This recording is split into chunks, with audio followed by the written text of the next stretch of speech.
नमस्कार फ्रेंड्स, मैं Kunal Lakhwani. By profession तो वैसे एक इंटीरियर डिज़ाइनर हूँ और एक वास्तु कंसल्टेंट हूँ। आज से मैं अपने गुरुजी जो हैं हमारे बाबा श्री हंसराज जी वतवानी और हमारे जो वास्तु गुरु हैं आचार्य श्री सागर चुग जी, उनके आशीर्वाद से मैं कुछ छोटे छोटे वीडियोस शेयर करने जा रहा हूँ।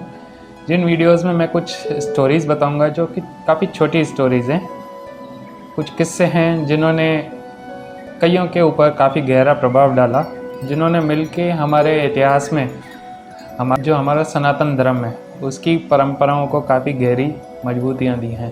तो आइए स्टार्ट करते हैं। और लास्ट में आप सबके लिए मैं खास एक वास्तु टिप देना चाहूँगा, जिनको आप इस्तेमाल करके अपने जीवन में एक बहुत ही पॉजिटिव वैल्यू एडिशन कर सकते हैं। तो आइए स्टार्ट करते हैं आज की स्टोरी से, आज के एक किस्से से।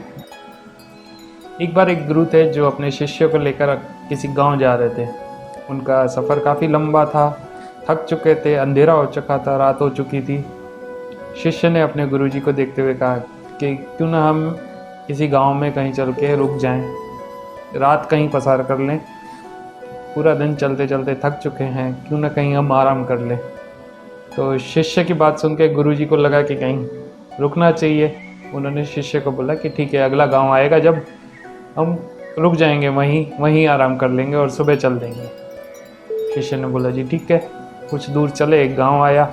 गांव के बाहर ही एक छोटा सा झोंपड़ा था।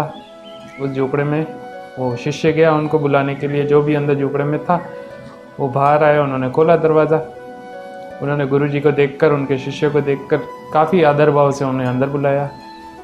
वो उनको बिठाया, आराम करवाया और उन्होंने उनको खाने के लिए एक बहुत ही स्वादिष्ट खीर बना के दी। खीर बना के गुरुजी आराम करने के लिए जा रहे थे। जाते वक्त उन्होंने जो उन झोंपड़े में रहते थे उनसे पूछा कि आप क्या काम करते हैं। उसने गुरुजी को बताया कि गुरुजी मैं इस गांव का एक ज़मींदार हूं, मेरे पास कई बीघा ज़मीन है, लेकिन मेरे गांव के लोग कहते हैं कि ये ज़मीन जो मेरे पास है वो सारी बंजर है और इसलिए मैं गरीब हूँ। मेरे पास एक भैंस है जो मेरा गुजारण करती है, उसी के दूध से मैं अपना गुजारा करता हूँ। गुरुजी ने कहा ठीक है। ये बात करके वो सोने चले गए। अगले दिन सुबह उठे। सुबह सबके उठने से पहले ही गुरुजी अपने शिष्य को लेकर और उनकी भैंस जो थी बंधी हुई, उस भैंस को लेकर चल दिए। तो जो उनका शिष्य था उन्हें ये बात समझ में नहीं आई। कुछ दूर जाके उनका जो शिष्य था उन्होंने अपने गुरुजी से पूछना चाहा कि गुरुजी आपने ऐसा क्यों किया, लेकिन गुरुजी ने सिर्फ मुस्कुराए और आगे चल दिए। शिष्य बहुत एक उधेड़बुन में था, एक कन्फ्यूज़न में था कि आखिर ऐसा गुरुजी ने क्यों किया। आखिर वो उनको क्या सिखाना चाह रहे थे, कैसे सिखाना चाह रहे थे, वो इसके समझ में नहीं आ रहा था। खैर वो अपने गांव पहुंचे। कुछ समय बीत गया। बीत जाने के बाद वो जो गुरुजी थे उनकी मृत्यु हो गई। जिस गद्दी पे या जो उनका जो आश्रम था वहाँ का जो मुख्य गुरु था वो उन्हीं शिष्य को बनाया गया। कुछ समय बीतने के बाद उनको शिष्य को ऐसा हुआ कि मैं उस गांव में जाऊं और उस व्यक्ति से मिलूं जिनकी भैंस हम लेकर आए थे। तो वो आगे जाते हैं, उस गांव में जाते हैं, उस व्यक्ति से मिलने जाते हैं तो देखते हैं कि जो उनकी ज़मीनें थी वो एकदम लहलहा रहा था। खेत बने हुए थे अच्छे, उसमें बागान थे, बगीचे थे, उसमें कई फल फ्रूट लगे हुए थे, कई सब्जियां लगी हुई थी। जहाँ पे उनका झोपड़ा था वहाँ पे एक बहुत आलीशान बंगला बनाया हुआ था, बहुत अच्छा सा मकान उनका बनाया हुआ था। उसके पास जाते हैं और उससे जाके मिलते हैं। वो उनसे पूछते हैं कि आपने मुझे पहचाना कि मैं एक रात आपके वहाँ पे रहा था, अपने गुरुजी के साथ आया था।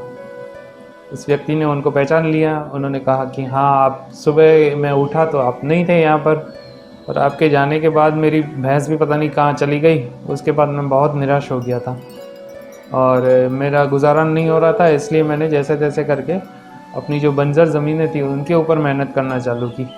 कुछ समय के बाद जो मेरी बंजर ज़मीनें थी उस पर काफ़ी अच्छी फसल लहराने लगी और जितनी भी मेरी बंजर ज़मीन जो मुझे गांव वाले बताते थे कि ये ज़मीन बंजर है, गांव वालों के बोलने के कारण मैं उस पर मेहनत नहीं करता था। जब मैंने मेहनत की तो मैंने देखा कि मेरी जो ज़मीनें थी वो सोना उगल रही थी। कई बार मित्रों हमें ज़रूरत होती है कि हमारे गुरु को हमें समझने की, उन जो हमें वो सिखाना चाहते हैं। हो सकता है कि उनके कदम हमें सिखाने के लिए जो हैं वो काफ़ी कठोर हो, लेकिन वो हमें सच्ची राह ही दिखाना चाहते हैं, सच्चे रास्ते पे ही लाना चाहते हैं। इसलिए अपने गुरु को पहचानिए, उनकी बातों को समझिए, उनकी बातों को मानिए। वो आपके हमेशा भलाई के लिए ही बोलते हैं, वो आपके हमेशा भलाई के लिए ही करते हैं। आगे एक आज की वास्तु एक टिप देना चाहता हूँ, उसे आप अपने घर में ज़रूर आजमाइएगा। मुझे श्योर है, मैं जानता हूँ कि वो आपको एक पॉजिटिव वैल्यू एडिशन ही देंगे आपकी लाइफ में। क्योंकि बातें हमने की आज गुरुओं की, गुरु से रिलेटेड ही बात की है, तो आज हम दिशा भी उन्हीं की पकड़ेंगे जो वास्तु के अंदर आती है, जो कि है नॉर्थ ईस्ट दिशा, जिनको हम ईशान कोण नाम से भी जानते हैं। ईशान की दिशा जो होती है, उससे रिलेटेड मैं आपको टिप देना चाहूँगा।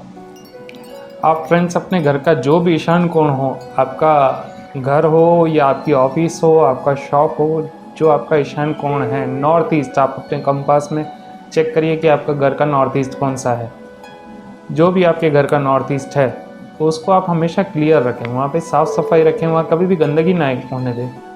और हो सके उतना आप नॉर्थ ईस्ट को हल्का रखिए। जो आपका घर का दूसरे जो कोने हैं, दूसरी सारी दिशाओं के कंपेयर में आपका जो नॉर्थ ईस्ट है, ईशान कोण जो है, वो आपके घर का पूरा सबसे हल्का कोना होना चाहिए, साफ़ सुथरा होना चाहिए, नीट एंड क्लीन। जितना आपका नॉर्थ ईस्ट को कहा जाता है कि हमारा वास्तु पुरुष जो है उनका सर है, उनका हेड है।